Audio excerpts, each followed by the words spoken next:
This is Apple Valley News Now. Good morning, Northwest. On your side.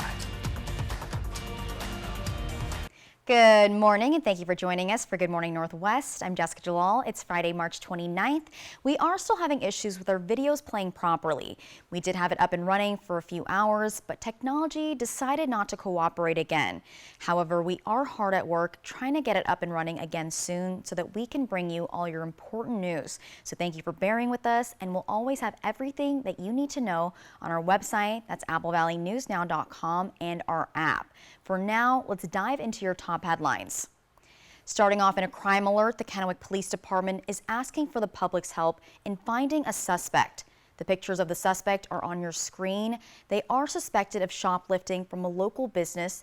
If you have any information, you can call KPD at 509-628-0333, or you can leave an anonymous tip at kpdtips.com. Also, the Bend County Sheriff's Office arrests 2 suspected sexual predators, both for unrelated cases. The Sheriff's Office says one case started when a person younger than 18 was reported missing. Investigators were able to find that missing person, but then the Sheriff's Office says they started investigating an adult man in relation to the case. On March 18th, detectives arrested 37-year-old Jose Marcelo Bustos. He's now in the Bend County Jail on $1 million bond, facing charges for kidnapping and felony rape.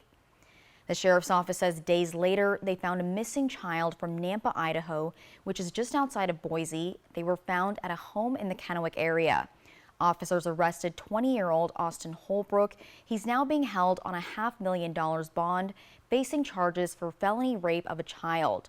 Nampa police released his picture, saying they believe he may have been talking to children and teens online and pressuring them to meet him in person. They're asking anybody who may have information to reach out. You can do that through Crime Stoppers of Southwest Idaho or by contacting the Bend County Sheriff's Office, and we'll have all of that information on our website. Washington Governor Jay Inslee continued the work of signing proposals passed by the state legislature into law. The governor has to take action on bills within a matter of weeks, or else they become law automatically. Yesterday's bill signing ceremony focused mainly on new laws to protect the environment and encourage green energy development. One of those new laws would link Washington's carbon market to California's, but that law could be essentially erased if Washington voters decide to overturn the Climate Commitment Act this fall. At the federal level, Washington Senator Patty Murray announces that the state is going to get $6 million from the Department of Energy to improve electrical grid infrastructure planning. That money will be split between WSU and PNNL as they're studying ways to make sure the power grid is stable. Also ways to integrate renewable resources into electricity production. Now to education news in Washington, state law requires school districts to teach sex ed in grades 6 through 12, but there's no statewide rule about what those classes have to include. Apple Valley News Now's Monique Ledesma reports the Pasco School District is looking for input from parents before making changes to their curriculum. The Pasco School District hosted 4-day-long preview meetings, giving parents the chance to review the material the district is considering for sex ed classes this school year. The district is hoping to get feedback from parents before presenting their curriculum proposal to the board. So far, we've had about 30 parent responses to the preview materials. Parent input is very important. As we go through the process, once a curriculum is adopted, then we will post that information online, and parents would have then the opportunity again to preview the materials before their child participated in that unit of instruction. Wendy Leckel-Polster, the Director of Instruction at Pasco School District, tells me they're working hard to make sure the students are learning age-appropriate health and safety topics in school. Sexual health education covers a variety of topics, including HIV and AIDS education, human growth and development at the age-appropriate levels. It also includes healthy relationships, decision-making based on your family values and beliefs, It also includes affirmative consent. Leco Polster says the district is hoping to add 2 new materials to their sex ed classes, teaching students how to speak up and make an official report if something is wrong, and teaching them about affirmative consent. What affirmative consent means is that you're consciously and enthusiastically agreeing to something before engaging in that. So it's not just the absence of no. The changes aren't official just yet. The district is getting parent feedback now, and the board will still have to approve the changes, but even if the changes do become a reality, you don't have to allow your children to take part. Parents always have the option to opt out if they do not feel like it's appropriate for their child. So we will have that process posted as well. But again, that is once the materials are adopted, and we're ready to move forward. If you missed the open house drop-ins this week, you can reach out to the Pasco School District to schedule a time to review the materials and give input. Reporting in Pasco, Monique Ledesma, Apple Valley News Now. The district is hoping to go to the school board with their curriculum recommendation in May. If it's approved, the new classes would start this fall. The Washington State University Integrated Agriculture Research and Extension Center in Prosser hosted Gear Up students from several Benton County high schools this week. It was an engaging experience with hands-on interactive presentations done by program partners and grad students. Apple Valley News Now's Riley Fitzgerald joined the students along for the tour and brings us a look inside. Staff at the WSU IREC introduced high schoolers to a world of agriculture they may not be familiar with. Shagun Akinbade is the Fruit Tree Certification Program Coordinator for Washington State, working at the WSU Integrated Agriculture Research and Extension Center in Prosser. He says agriculture isn't just the work done outside. But there are other aspects of agriculture that the students might want to work in future. So this is an avenue for us to kind of showcase what we do to stir up interest in those students. Students learned a bit about where those products come from.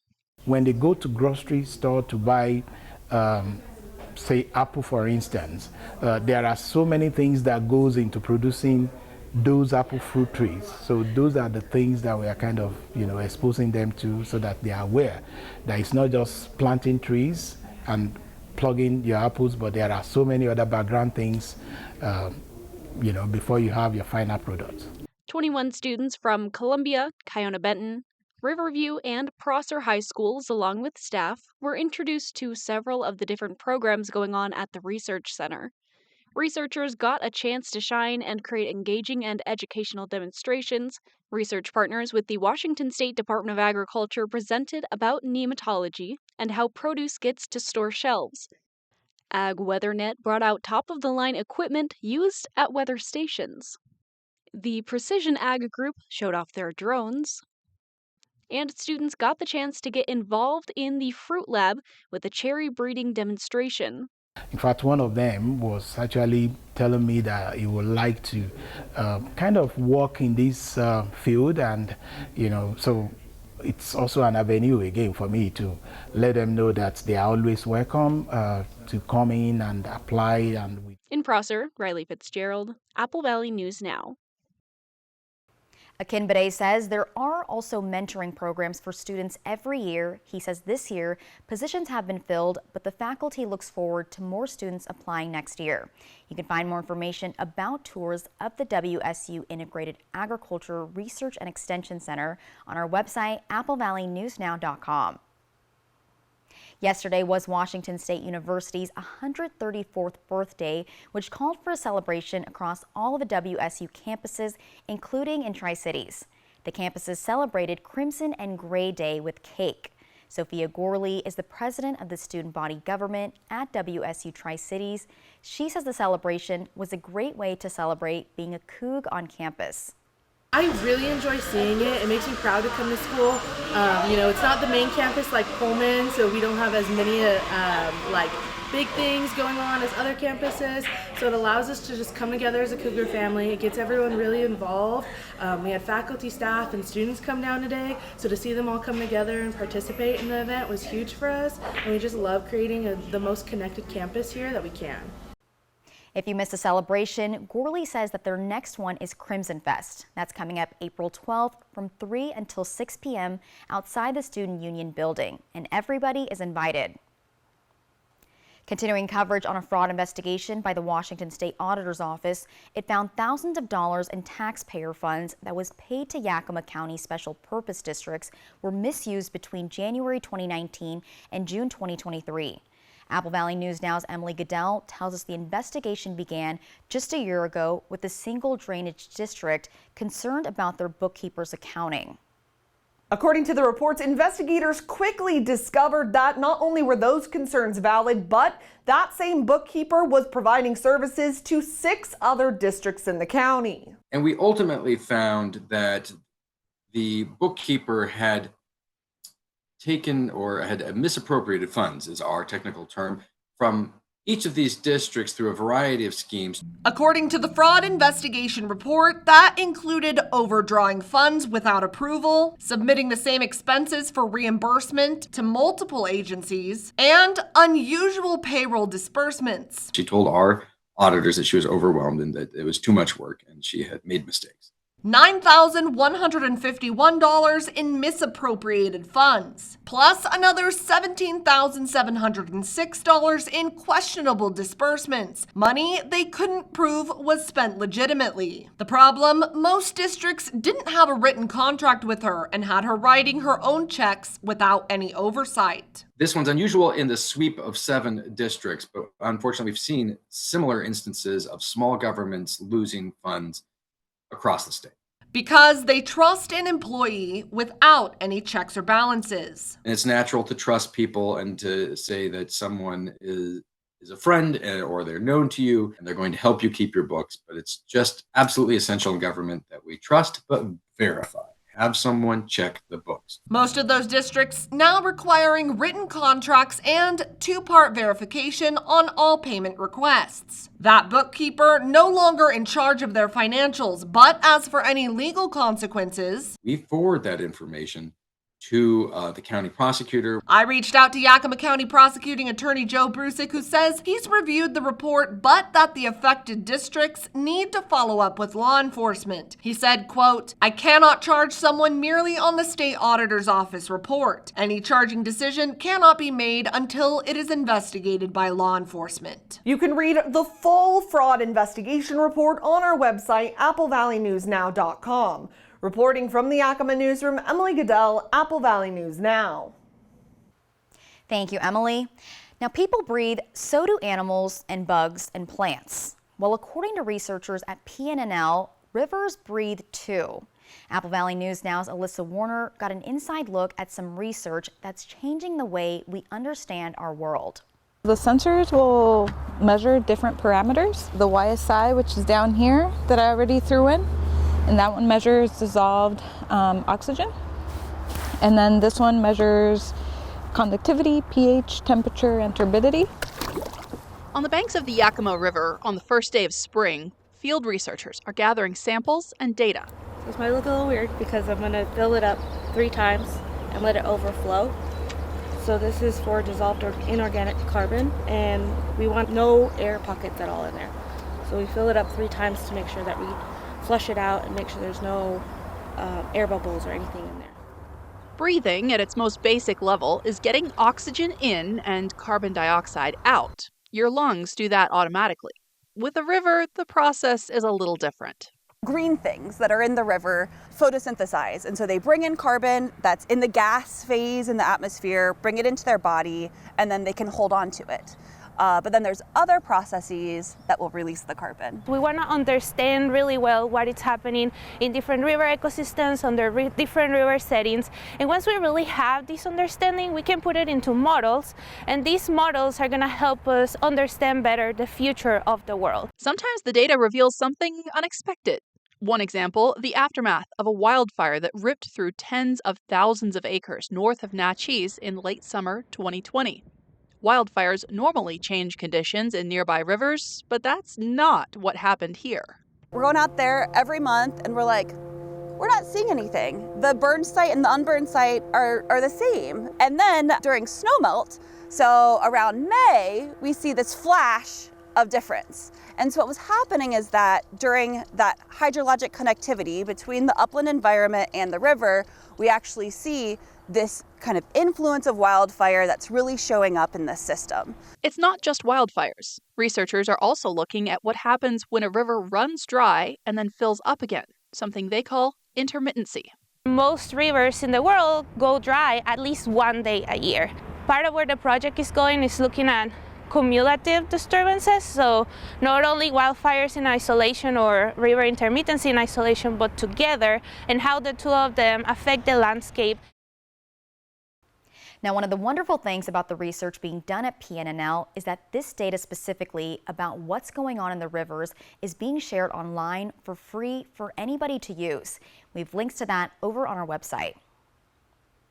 And a reminder now, the last day to remove studded tires, according to the Washington Department of Transportation, is Sunday. WashDOT says if you haven't already, make plans to have them removed before that deadline, as some suppliers and shops may be closed on Sunday for the holiday. Tickets from Washington State Patrol for having studded tires cost $137 outside of the November 1st through March 31st dates. Studded tires cost between $20 million to $29 million in damage to state-owned roads in Washington each winter. Now let's check on your forecast with meteorologist Tiffany Savona. Tiffany, how's our Good Friday weather looking and Easter weekend looking? And I was thinking, why is Easter so early this year?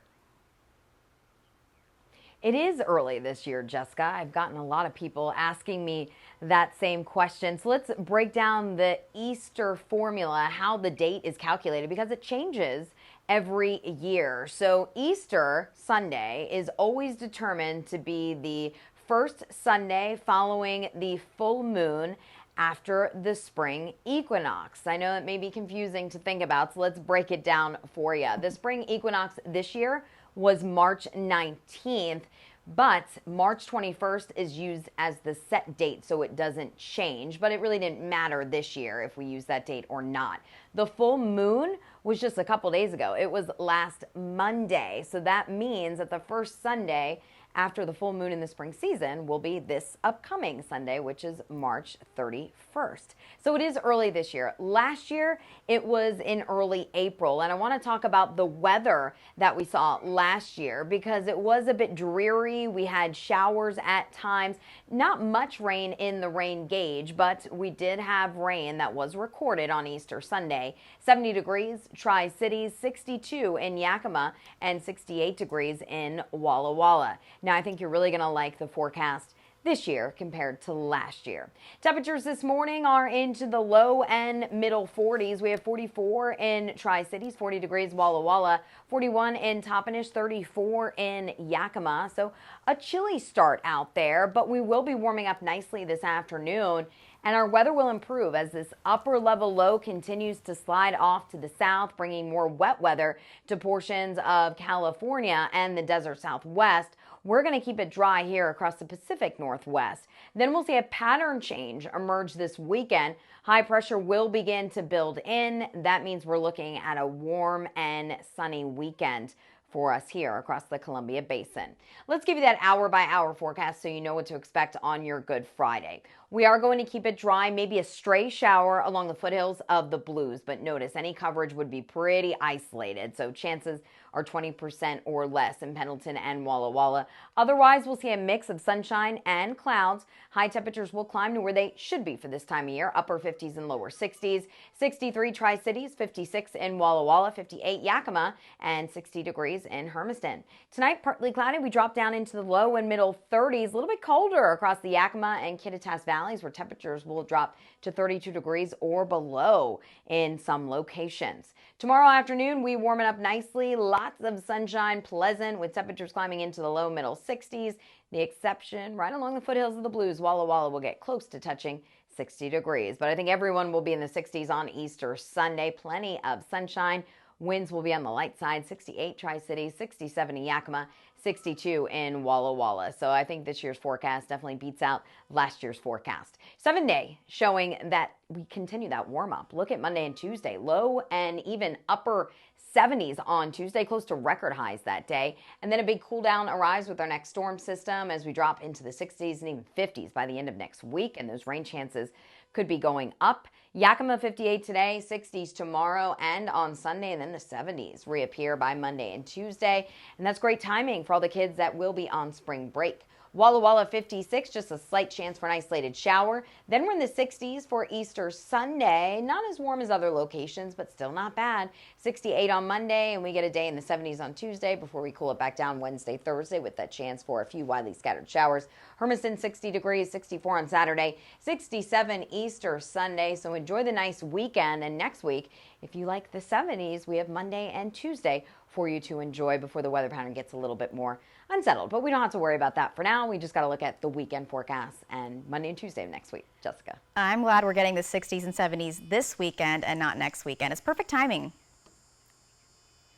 It is for the holiday and those Easter egg hunts too. Just a reminder to the parents, it will be chilly in the morning. We're talking about temperatures in the 30s and 40s. So we warm up during the afternoon, but remember the mornings are still going to be on the chilly side. You'll need those coats for sure. And if you see me at your child's Easter egg hunt, don't mind me. I'm just kidding. I won't be there. It's for the kids. There should be one. There is one we found out for adults in Yakima. So I'm going to see if I can go to that one. That would be fun. Well, thank you, Tiffany. I'm sure there's several. You just got to do your homework. Thank you, Tiffany, and thank you for waking up with us and watching Good Morning Northwest. GMA is next. Your local news is back tonight at 5, and you can always find the latest updates on our website, applevalleyNewsNow.com. Have a great day.